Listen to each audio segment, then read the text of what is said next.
shall the glory be.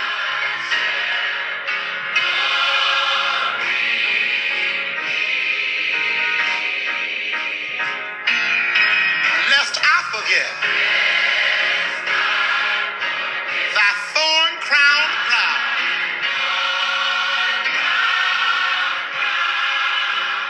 Lead me, Jesus, to Calvary.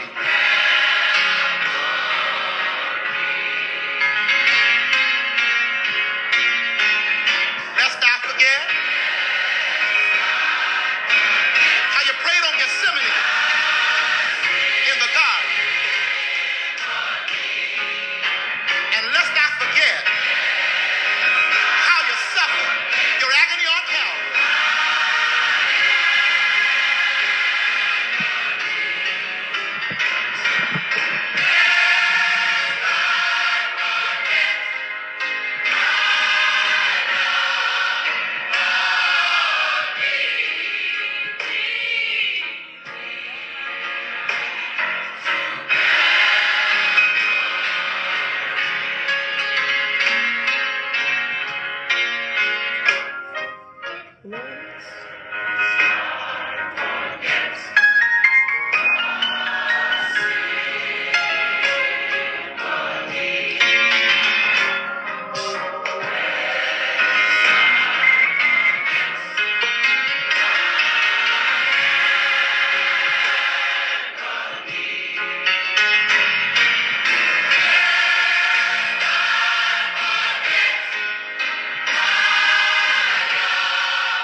Well, good morning, everybody. Good morning. It is an excellent day to serve an excellent God in and with the spirit of excellence. Good morning. This is Coach Sherry, Chaplain Sherry. This is your community pastor, Sherry. You know, we're adding all of that. I say all of that just to simply say that this is Sherry from the 800 block of Mooney Avenue. Good morning. Good morning, Joyce. So glad to see you. And am I correct in saying that yesterday was your birthday? I saw you having a good time. I said, well, Joyce is surely looking like she is on the second line, doing the second line in New Orleans. Good morning, girl. Whatever you were doing, you were celebrating and giving God praise for another day. I said, look at Joyce acting like me in that aisle and not caring about what anybody says. Good morning. Listen, today is guess what? The 29th day of Lent. It is the 29th day of our 40-day journey to the cross. We have been on this journey today, 29 days. And I was getting ready to say 29 years because some days in the mornings it feels like it. But we are happy to be here. It's another day's journey. We are declaring right now at the beginning of the day that it is going to be a good day. Good morning. Listen, today on our 29th day of Lent, we are fasting from intimidation. We are fasting from bullies. We are fasting from fear. We are going to stand our ground. We are not going to let anybody try to, okay, it's Thursday. Well, I saw you shouting yesterday, so we're not going to wait till Thursday. We're going to shout right now. God bless you. So today, as we take a look at Jesus, this is the fourth stop that Jesus makes before hitting Calvary. Before hitting Calvary, he's come out of the Garden of Gethsemane. He has made up his mind, if this has to be done, let's get it done. Let's do it. He has faced Judas' betrayal. He has faced the denial of Peter, right? We remember that Judas' discontentment with where he was in life caused him to sell Jesus out for 30 pieces of silver. And now Jesus is on his fourth stop. He is on his fourth stop. You've heard the Baptist preacher say for sure that Jesus faces 6 illegal trials. 6 illegal trials. He is brought before 2 religious leaders and 2 military leaders. 2 religious leaders, the high priest, Annas and Caiaphas, right? And they had Jesus over to 2 military leaders, 2 leaders who are aligned with the Roman Empire, who are aligned with the Roman government. And the high priest, the religious leaders accuse Jesus of blasphemy, accusing Jesus of saying that he says that he is the Son of God. And then they give him to Pilate, who brings charges against them from the state. You see, the religious leaders could not bring criminal charges against him. They can say that he is blaspheming against God and he's going against the religious establishment, but they cannot bring criminal charges to him. So they they join forces. Now, oh my God, whenever the religious establishment join forces with the government, with the empire, it is death dealing. It is never to give life. I don't care what they say. I don't care what they say about being pro-life. It is always a death dealing situation. So for those of us who live by this thing that the church should not have anything to do with the government, I want to tell us that this whole thing about Jesus was going against the politics of his day. That is why he will be murdered. That is why Jesus will be lynched, because he is going against the establishment. Oh my God, when we do not vote, when we do not pay attention, I don't care how much they say God, I don't care how much they say Jesus, I guarantee you, we are not calling on the same God. I don't care how much you say, because if you are aligned with Jesus, then you have come to bring life and not to bring death. When you say that you are a follower of Jesus, you are about bringing liberation and freedom, that your laws that you pass will be about giving people life. I don't care. You don't impress me with calling on God, because I guarantee you we are not calling on the same God.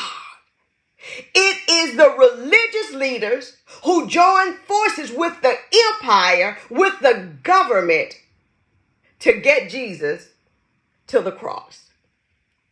Good morning. I think I saw Donna coming in. Good morning, Reverend Donna. I sure would love to see that sermon that you preached on yesterday. Good morning, Pastor Bianca. Glad to see you today. I pray that all is well in your neighborhood.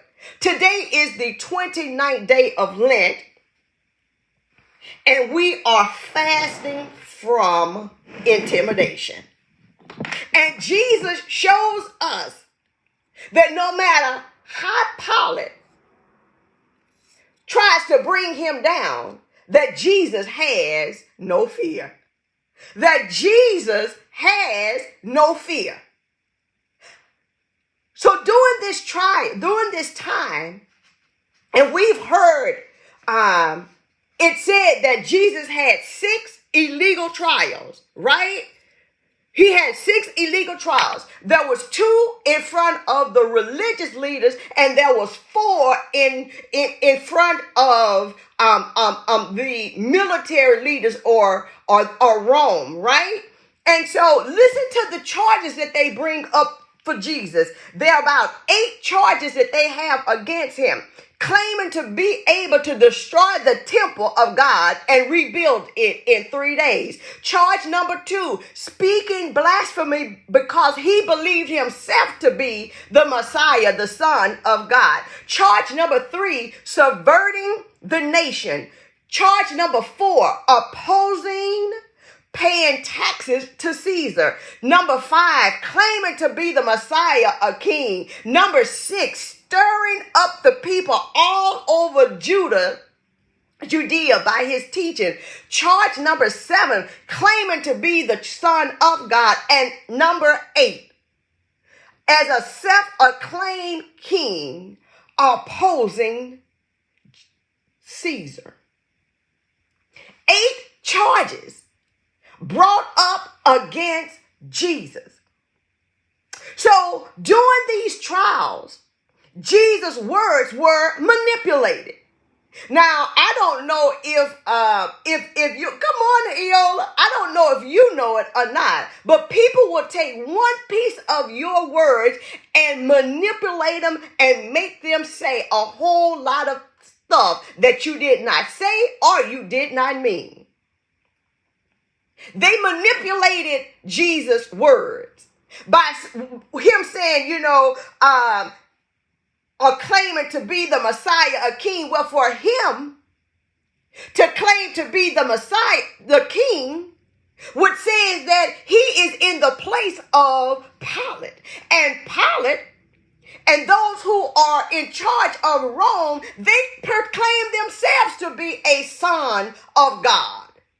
Now, this Son of God, boy, I wish I could teach this. This Son of God is a connotation that they are God themselves. And so for Jesus to have any inkling of being the Son of God says that he thinks more highly of himself than he ought to. So Pilate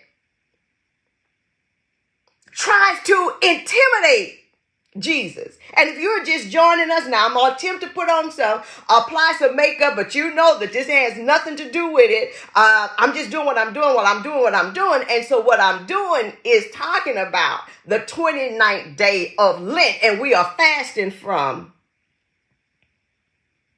intimidation.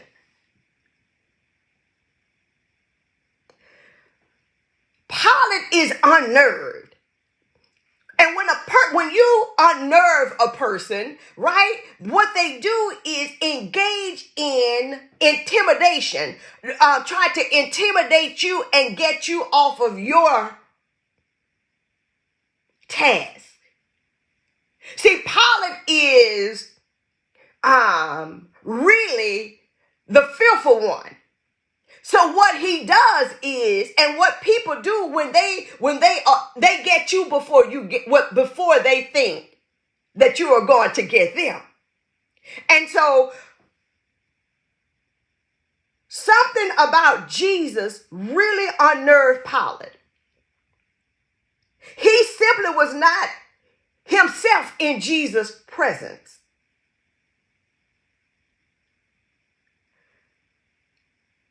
The Jewish leaders, catch this, in John 19:7-11, insisted we have a law, right? They look through the law books because they're going to catch him on a law. And what people do is they look through the law book to see where they can get you at. And they use whatever law they believe will bring you down. He says, we have found a law, and according to that law, he must die, because he claimed to be the Son of God. When Pilate heard this, he was even more afraid, and he went back inside the palace. Where do you come from? He asked Jesus, but Jesus was not intimidated. It didn't care how loud Pilate got. Jesus didn't care how in his face Pilate got. Jesus stood his ground. He was not intimidated. Pilate goes on to say, do you refuse to speak to me? Don't you realize I have the power either to free you or to crucify you? Jesus says, you have no power over me if it were not given to you from above. Jesus understood that whatever law they found, whatever power that Pilate thought he had, it came from above. And more than that, Jesus was certain that his future did not rest in a frail, fickle, fragile human called Pilate. I think that's worth noting for us this morning. Good morning, Sharon. That when we are on assignment,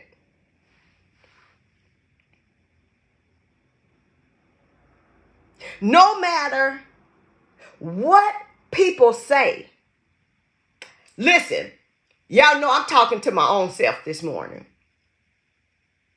No matter what people say, don't let them unnerve you.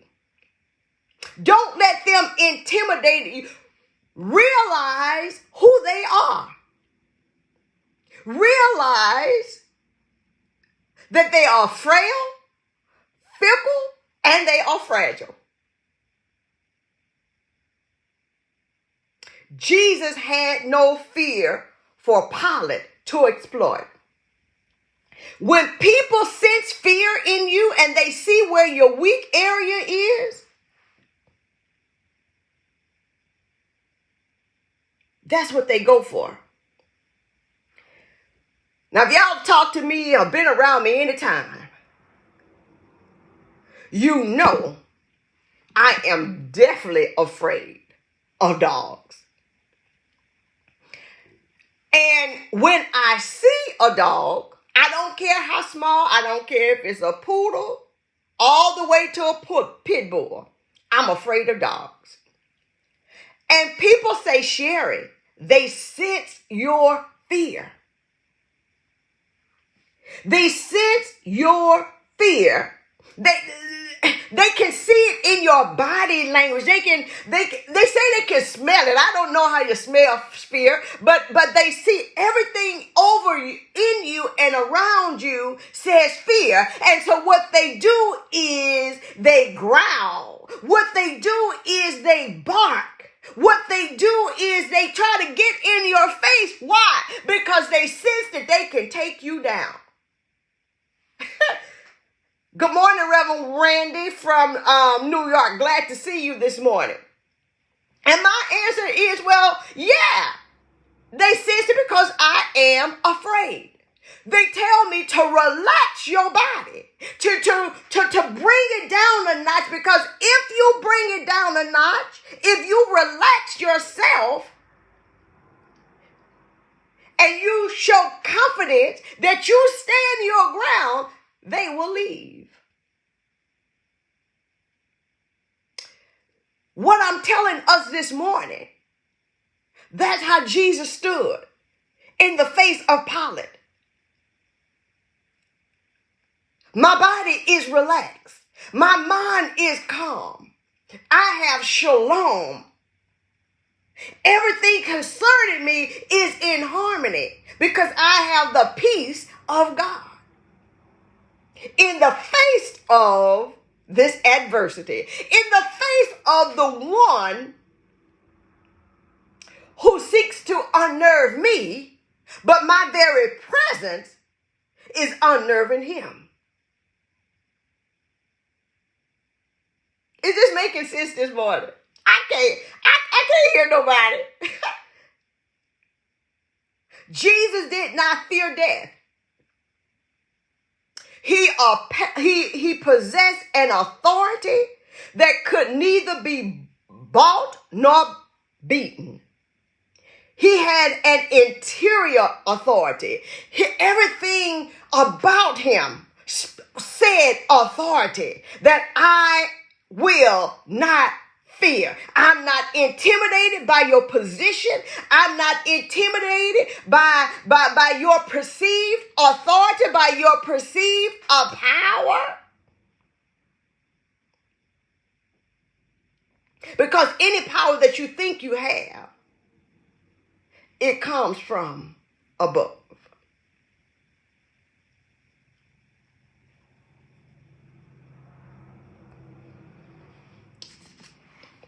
In this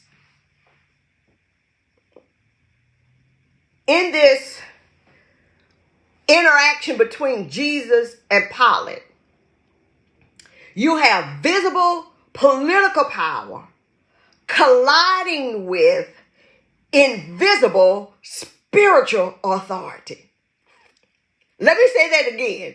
In this interaction with Jesus, between Jesus and Pilate,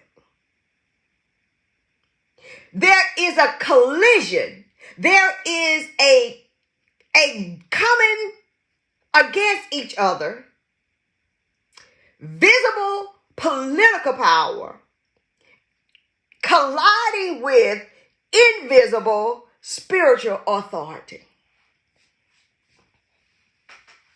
Pilate attempted to intimidate Jesus with his position, and Jesus unnerved Pilate with his presence. Do you know that there are people who you just wreck just for being in the room? That they are all big and bold and bad until you walk in the room, because the very presence, your very presence, knocks them off center. It knocks them off center. Jesus did not have any fear for Pilate to exploit.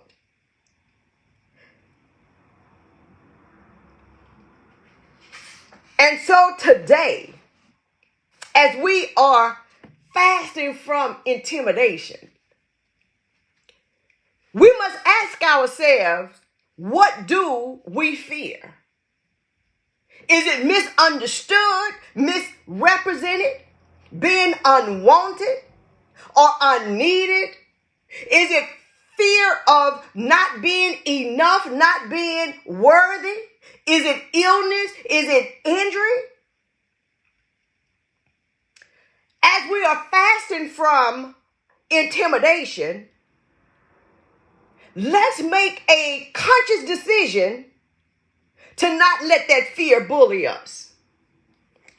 Let's make a conscious decision to not let fear bully us. When you realize fear is being used to intimidate you, pray this simple prayer. Jesus, you have already embraced everything that I fear. I renounce fear's hold on me. By God's grace, I share your victory.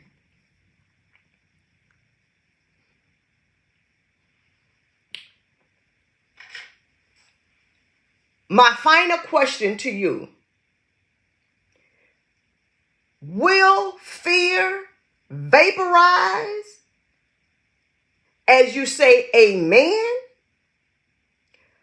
Or will fear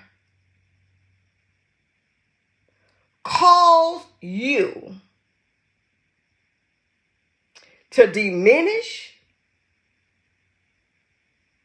to downgrade, Will fear kill your dream?